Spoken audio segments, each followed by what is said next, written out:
Okay, this is my Luxurians. You all watched me repot this plant on the 4th of October, which was 7 weeks ago. I've had it since May 5th of this year. It came to me as a tiny tissue culture that was so freaking tiny, I joke that it was one of the plants that needed a magnifying glass to see it. I questioned whether or not I was going to be able to keep it alive. It was that tiny. So in 7 weeks, it's grown that leaf, and then it really upsized. But I can't really cut it out of this pot if it starts sending roots, and it's already sending them.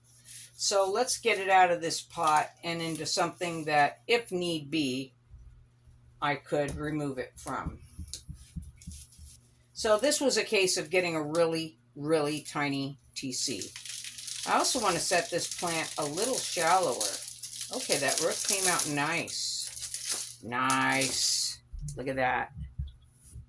Nice roots. Nice root formation all the way around. So, and I see she's still got part of that stinking plug, and I probably left it there because she was so tiny I was afraid to remove it. But there we go. It's gone now. Lost a few roots, but no big deal. She's got plenty. That's going into the garbage. Do you see this? It's like that awful spongy stuff. I don't even put it in my compost. I throw it in the garbage because it doesn't even look like it's organic, like it's just rubber. So, we're going to put this pretty little girl down deeper.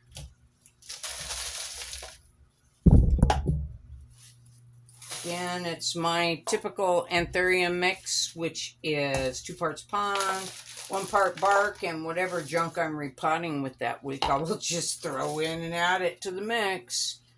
As long as it's free draining and yet at the same time still moisture retentive.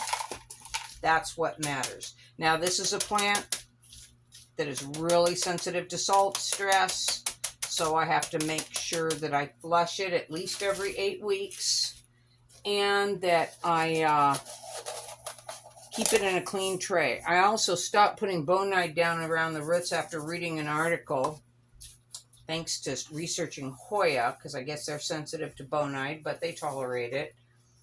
But I had started putting it down around the roots. I don't even have an explanation why, but it caused some plants harm.